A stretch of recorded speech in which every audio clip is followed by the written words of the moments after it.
ಕವನದ ಶೀರ್ಷಿಕೆ ಸ್ತ್ರೀ ದೇವತೆ. ಎಷ್ಟೊಂದು ಕರುಣಾಮಯಿ ಸಹನಾಮಯಿ ಈ ಸ್ತ್ರೀ ಎಂಬ ಮಾಯಿ, ತ್ಯಾಗ ಧೈರ್ಯಕ್ಕೆ ಜೀವಂತ ಸಾಕ್ಷಿಯೇ ಅವಳು. ಹೆಣ್ಣು ಹುಟ್ಟಿದ ಕ್ಷಣವೇ ಧರೆಯಲಿ ಮಳೆ ಬೆಳೆ ಇಳೆಗೆ ಹೊನ್ನ ಕಳೆ. ಎಲ್ಲ ಬಲ್ಲವ ಎಂದು ಹೇಳಿ ಹೋಗಿಲ್ಲವೇ, ಹೆಣ್ಣೆ ಸಕಲ ಸಂಪದವು, ಸ್ವರ್ಗ ಮತ್ತು ನರಕ ಅವಳಿಂದಲೇ.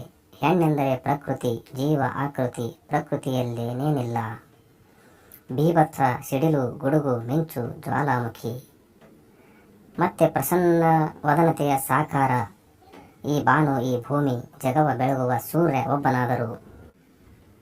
ಚಂದ್ರನಿಲ್ಲವೇ ಈ ರಾತ್ರಿಗೆ, ಗಾಢಾಂಧಕಾರವ ಸೀಳಿ ಮರೆಮಾಚಿ ಮಿನುಮಿನುಗುವ ಸಹಸ್ರ ಸಹಸ್ರ ನಕ್ಷತ್ರಗಳಿಲ್ಲವೇ. ಇದುವೇ ಅಲ್ಲವೇ ಪ್ರಕೃತಿ ಮತ್ತು ಹೆಣ್ಣು. ಹೆಣ್ಣೆಂದರೆ ಏನು, ಸ್ತ್ರೀ, ನಾರಿ ಮತ್ತು ಮಾರಿ, ದೇವತೆಯು ಅಲ್ಲವೇ. ಎಷ್ಟೊಂದು ಕರುಣಾಮಯಿ ಸಹನಾಮಯಿ ಈ ಸ್ತ್ರೀ ಎಂಬ ಮಾಯೆ.